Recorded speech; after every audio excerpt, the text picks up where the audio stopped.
Hi everyone, welcome to ATTR 830.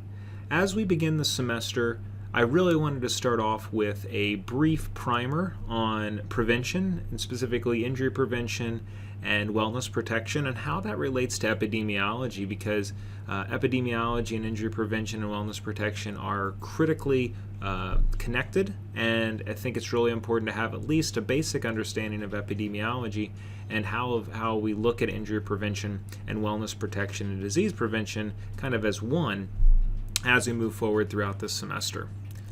So when we look at what I'm going to cover today in this quick outline is what actually is epidemiology and the 5 foci of epidemiology. We're going to examine epidemiology and injury prevention, specifically primary, secondary, and tertiary prevention.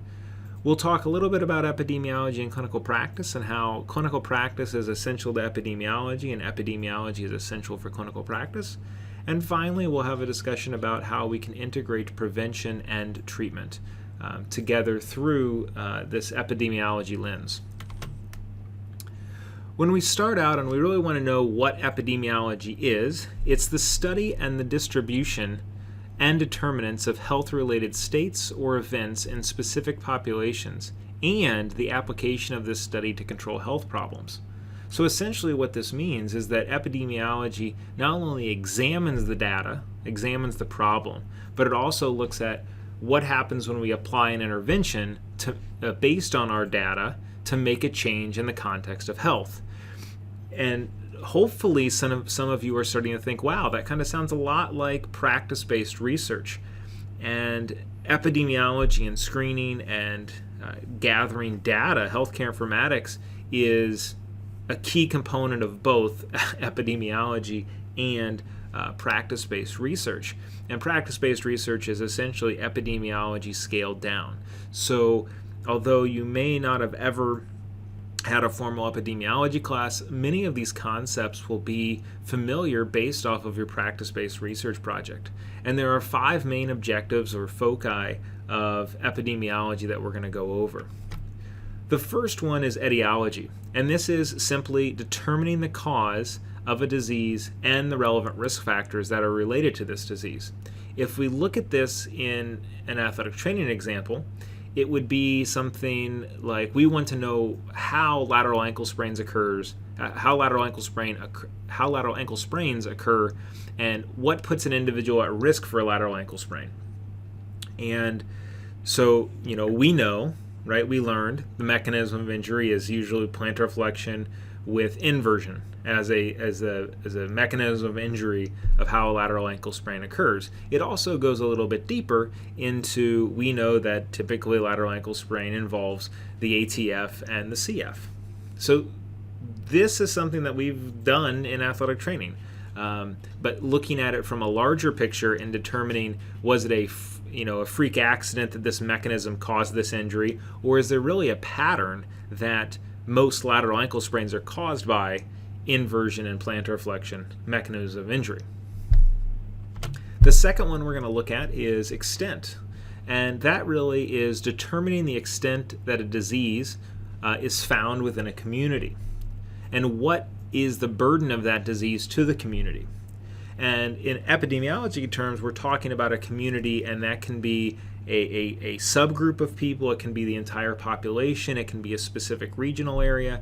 A community can mean a number of things. And in athletic training, oftentimes the community that we work in is that of our teams, or that of our patient panel. If you're working in the military setting, it may be the battalion that you're working with, or maybe even further down and maybe into a company or a platoon or a squad. And in athletic training, for example, if we want to look at this ankle, if we continue this ankle idea to the second focus, it's really we want to know the extent that lateral ankle sprains occur on a team, right? So how many are there? Are there 20? Not prevalent, but to what extent do lateral ankle sprains occur on a specific team, or on a specific age group, or in a specific sport?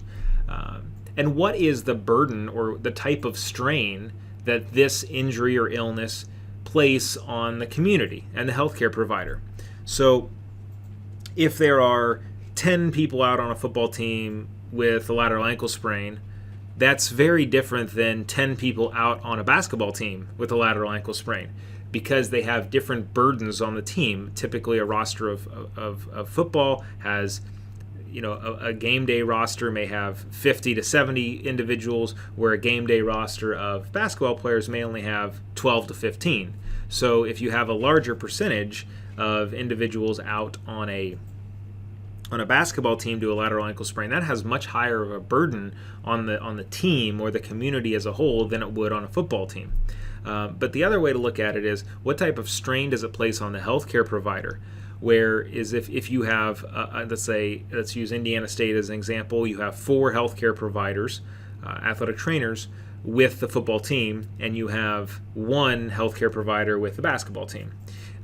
If you have 10 lateral ankle sprains for the football team, you could divide those up, and it comes out to be about 2.5 patients per provider. Whereas if you have 10 lateral ankle sprains on a basketball team, that comes out to 10 injuries that one provider is taking care of.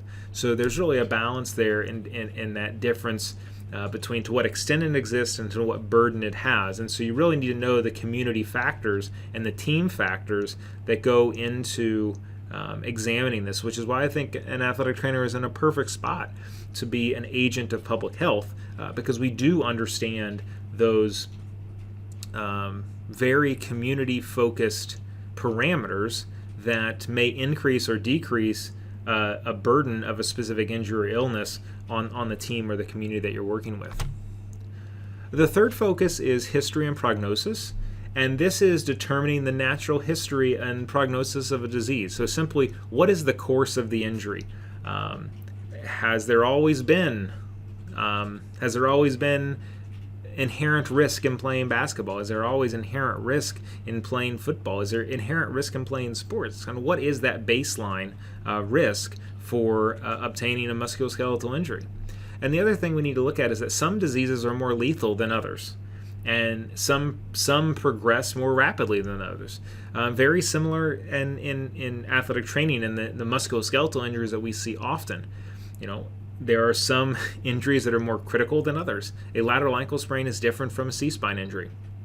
And so understanding the progression and the prognosis of each of these individual diseases or illnesses is really important.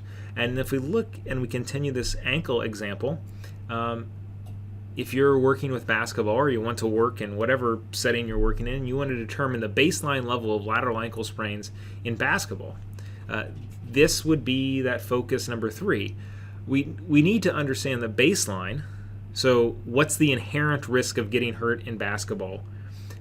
Regardless of high-risk populations, low-risk populations, has it always been this way? Is there something that's changed in the game? Is there something that's changed in the population that has fundamentally shifted the baseline up or down? And we need to understand what that baseline is, because we need to know if our interventions are effective. And we need to be cognizant of these changes in time and these changes in the whole population, what's happening in general. So, for example, we may see more of our, if you work in a college university setting, more of our college freshmen coming in with injuries or predisposing factors for a specific sport, specific activity. And that didn't exist 20 years ago. And some of us could be scratching our heads saying, why? Why is this happening? But if you take the broader picture and we look at sports specialization and we look at the boom of youth sports and sport participation in general, many of our student athletes today have been participating in sport for 10 to 15 years prior to coming to college, where 20 years ago they may have only been participating 5 to 10 years prior to coming to college. So you have individuals who have 5 to 8 years of additional wear and tear on their body, additional bad habits, additional potential time for injuries to occur. All of that affects the effectiveness of our interventions, the effectiveness of our screening, and the effectiveness of our treatment after an injury occurs. So it's really important for us to understand how diseases and baselines of injuries and illnesses change over time, and what community factors, what population factors may be changing this to shift what we are seeing in the data that we're collecting with our patients. The fourth focus is the evaluation of our interventions. So this is very similar to what we've done with our practice-based research projects, right? It's essentially to evaluate existing and newly developed preventative and therapeutic measures and different modes of delivery. So this is practice-based research. This one part of epidemiology is practice-based research, at least what we've done thus far in the program. An example in athletic training using the ankle would be something similar along the lines of, does utilizing the functional movement screen as a screening tool improve the outcomes of a lateral ankle sprain following the lateral ankle sprain? So does it improve return to play, loss of time, long-term complications, etc.? Or another one would be, does access to a full-time athletic trainer improve the outcomes following a lateral ankle sprain? So is if you have a population who doesn't have access to an athletic trainer versus a population that does have access to an athletic trainer, the athletic trainer is the intervention, and do certain health outcomes improve based on access to this healthcare provider? Finally is the final part of the final objective and focus of epidemiology is policy development. And really this data serves as a foundation for developing public policy or team policy or institutional policy relating to environmental problems, genetic issues, other considerations as it relates to disease prevention and health promotion, or injury prevention and wellness protection. If we use this same example with the ankle and athletic training, we collect data for 3, 4, 5 years on FMS scores, and we find that there are high-risk groups, there are low-risk groups based on FMS scores.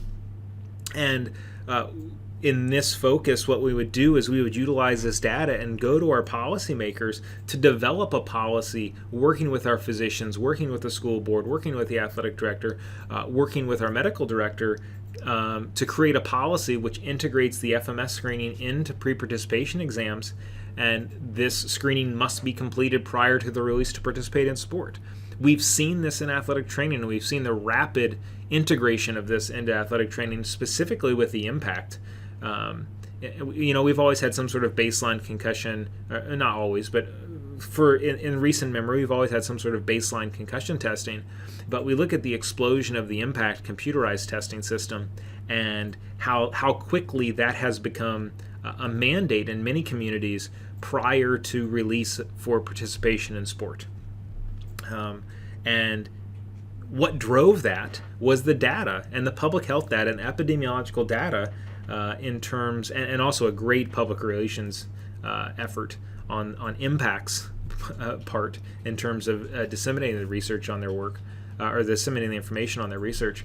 And we see that every day. So integrating prevention policy and integrating policy can really and should be driven by data. So we as athletic trainers should be using this practice data, should be using this epidemiological data when we consider policy to development for our specific athletic training clinics. Next, we're going to quickly kind of move into epidemiology and prevention and how these things work together, and how we can use epidemiological evidence and use it in our prevention practices. When we look at epidemiological evidence or epidemiological data, one of the major uses is to identify subgroups of the population who are at high risk. And it's really important that we understand why we're utilizing this data and what we're doing. And we're probably doing this, and you are probably doing this at some point in your clinical practice already. But really to understand why we're doing it is important for our development, and kind of sets a foundation for where we're going to go during the rest of this class. And really the first reason is to direct specific efforts to high-risk groups. So if you understand and you find in your data that this subgroup of people are at a higher risk of obtaining an injury throughout the season, you can direct specific prevention efforts to those subgroups. And right along with that is when you create these prevention efforts, you're creating them to those who are most likely to benefit. So if an individual is at low risk and you haven't, and you're going to run them through some sort of injury prevention intervention, are they really getting a benefit out of it, or is it just a waste of their time? Versus utilizing specific interventions to those who are most likely to benefit. So we're not wasting our time, we're not wasting the patient's time, and we are really working to kind of have an individualized medicine approach. And the second reason is to identify specific factors that would have put them at high risk, and then we try to modify those factors. So was the reason they got a lateral ankle sprain because they were considered overweight or obese? And is there a higher grouping of individuals who suffered lateral ankle sprains who are also overweight and obese? If so, maybe obesity is a factor that's increasing their risk to obtaining or incurring a lateral ankle sprain. And so we need to develop specific interventions. So either a weight loss program or a weight management program to decrease the rate of obesity in this subgroup. But we also on that same team maybe have individuals who are underweight, and they may not need to go into a caloric restriction or a nutrition-based injury prevention protocol, and it may actually be harmful to them if they do that. There are really three types of prevention, and in our readings this week, you're going to see that I've selected readings that discuss these three types of prevention in terms of various different types of injuries and illnesses that we see not only in athletic training but in healthcare in general. They're primary, secondary, and tertiary. Primary prevention is preventing the initial development of a disease. So an example would be immunizations. So vaccines are a primary prevention. So if you apply an immunization to someone, we are preventing the disease from ever starting, or reducing exposure to a risk factor. If we want to use a sports example here, primary prevention would be, we know that a risk factor for developing a concussion is direct blows to the head, right, in football. So a primary prevention strategy would be limiting the amount of contact that you have during football practices, or limiting the amount of contact or head-to-head contact that you have in games. You can see this in rule changes in terms of launching and spearing and those type of penalties and those rule changes in American football that are really designed to be a primary prevention method to prevent the initial exposure to that risk factor. Secondary prevention is early detection of a disease, of an existing disease, to reduce the severity and the complications. An example in medicine would be screening for cancer. Now, by definition, individuals who would fall into this secondary prevention category are preclinical. So they may not have the signs and symptoms, or they shouldn't have the signs and symptoms of the specific illness yet, but it exists. So when we think about sports, I envision chronic ankle instability. Okay, so an individual suffers a lateral ankle sprain. Okay, the individual suffers a lateral ankle sprain, and they may have developed chronic ankle instability now, or at least the factors for chronic ankle instability in terms of the neurological changes and the muscular changes that occur when we see chronic ankle instability. So the prevention for that would be after an individual has returned to play with a lateral ankle sprain, we run them through a screening protocol to detect chronic ankle instability. Because the idea is, if you start having the signs and symptoms and you report those, then you're already past secondary prevention, because now our goal is to reduce the impact of that disease. So it really transitions into tertiary prevention. And that actually leads us to tertiary prevention, and that's reducing the impact of the disease. And that's, an example in medicine would be rehabilitation for a stroke. And if we use the public health model and the epidemiological model of prevention, many of the things that we're doing is tertiary prevention, because we're trying to reduce the impact of the disease, although the disease still exists in an individual. And we have to think about this in the terms of medicine and curing, or eliminating a disease, right? We can't just think about it in terms of musculoskeletal injury, because if we think about it in terms of musculoskeletal injury, you're saying everything that we're doing is tertiary prevention, and we're not really doing treatment of anything. And I would argue at some level that's correct, because we are lessening the impact of the disease on an individual while the body, repairs the tissue. Once the tissue's been repaired, that's when, if we look at a musculoskeletal disease, it's been cured. Or if we look at an ACL tear, once the ACL has been surgically repaired, we've treated the injury. But that prehabilitation, or that prehab prior to the ACL being reconstructed, is really tertiary prevention, not treatment, because the treatment for a torn ACL is an ACL replacement. An ACL surgery, where if we're doing strengthening, we're trying to stabilize the joint, what we're doing is we're reducing the impact of that injury. We're not fixing the injury, we're reducing the impact of it. And we see that you can translate that to the ankle. You can translate that to any musculoskeletal injury.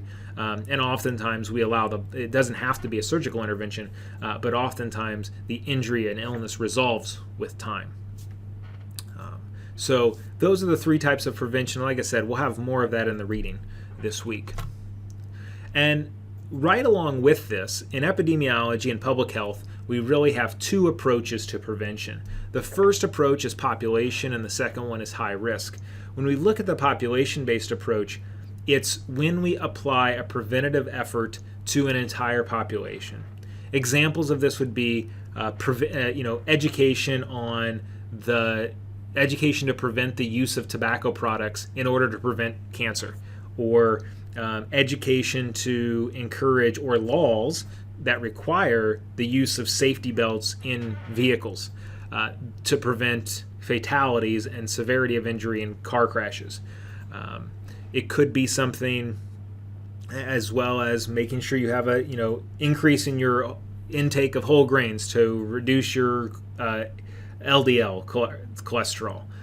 So a lot of it's focused on education and sometimes policy to force individuals into this preventative effort, but it's applied to everyone. It's not just a specific subpopulation. In athletic training, we do this already in terms of proper education on hydration to prevent dehydration and its consequences. We do this we see the NCAA has mandated some of these things like concussion education. Not that that's necessarily going to prevent a concussion, but that's going to prevent some of the long-term impacts of non-reporting of concussions. And the hope is that it may reduce concussions, or like the Heads Up program, where individuals who play USA Football's Heads Up program, so it's teaching you proper tackling techniques, and proper tackling techniques will therefore reduce your risk of obtaining a concussion or a head injury. The other side of that is the high-risk approach, when interventions are targeted to a specific subgroup. So for example, if we want to do some secondary prevention with cholesterol screening in children, an example of this high-risk approach would be we're only going to test the children who come from high-risk families. Those families may be those of African-American descent, or those of African descent, individuals whose income level falls below a certain level or above a certain level, but we're not going to screen everyone. So if your family doesn't fall into a high-risk group, we're not going to spend the money to screen you. An athletic training example with this would be utilizing a 12-lead EKG for individuals who demonstrate the outward signs of Marfan syndrome. So we don't screen everyone with a 12-lead EKG to look for potential heart problems, but we screen individuals who have the outward signs of Marfan syndrome or have been tipped off by their physical exam of potentially needing follow-up screening that we don't apply to everyone. Now, there are benefits and drawbacks to both approaches. The population-based approach is it's not necessarily harder to employ because you're doing it to everyone, but it may not be specific enough. So you're trying to prevent it for everyone, where some individuals may not be at risk for. If you don't drive, you're not at risk for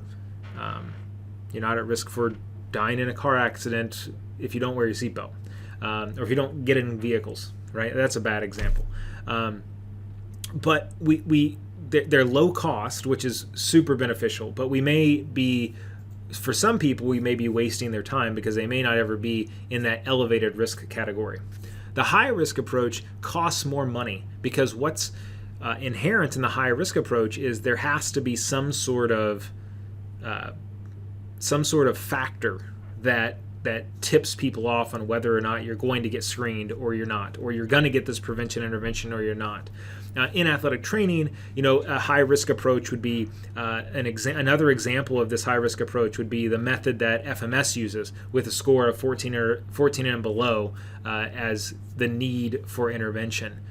But that costs time and money to screen those individuals to determine whether they are in the high-risk group or the low-risk group.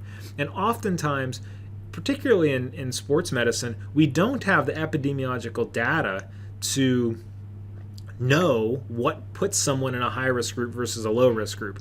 We can do that with some confidence in ankle, like chronic ankle instability, ACL, and I would say on some level, concussions and head injuries.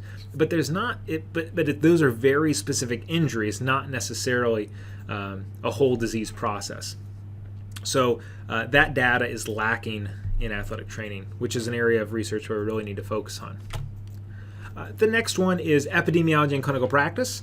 Why this matters to you. Why does epidemiology, public health, and clinical practice, why does this all overlap? And why does this matter to you as an athletic trainer? This was kind of a tease because this is actually going to be your weekly assignment that you guys are going to discuss in a group about why epidemiology / public health and clinical practice matters. And why these things matter to you as an athletic trainer. So we'll just leave it at that and know that if you look at your assignment description, you're going to be talking about this topic. And finally, we want to talk about how we integrate prevention and treatment together. Oftentimes, prevention and treatment are seen as two mutually exclusive entities, when in reality, injury prevention and treatment overlap, right? An athletic trainer's role is to maintain health and protect your wellness, as well as to treat an injury or disease. We're not separate, right? And a public health official's, job isn't necessarily just to prevent injury. It's to create policy that helps with the treatment of injury. I think a real-life example of this can be looked at when we look at the HIV drug Truvada. Truvada was approved by the FDA in the early to mid-2000s as a treatment for HIV, for individuals in HIV. However, you guys may have remembered this you guys should have been in college at this point, when the FDA approved Truvada as the use for the prevention of HIV. So now we look at treatment and prevention, and again, this also goes back to the definition of prevention versus treatment, where we think of treatment as the curing or the resolution of a disease process, and the treatment of an ACL injury is a surgery. The resolution of cancer is a white blood cell count below a certain level. The resolution of sickle cell is, well, there's not really any resolution for sickle cell. It's the elimination of the disease process. And when we look at prevention, that's tertiary prevention is decreasing the burden of the disease on the individual. So we look at these things and they overlap so much. sometimes it's hard to distinguish the difference between prevention and treatment. And I think the Truvada example with the FDA taking a treatment that was used only if you've been positively diagnosed with HIV, so now if you're in a group that's at high risk for contracting HIV, now it's been FDA approved to take as a preventative mechanism to prevent the contraction of HIV if you are exposed to that pathogen. So I think that's really that's a good example of how this works in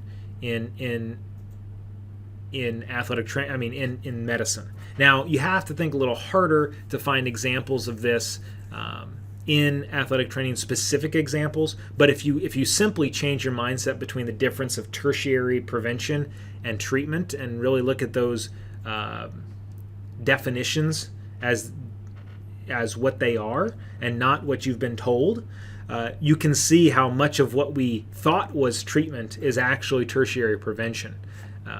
And we're not doing a lot of actual treatment as an athletic trainer.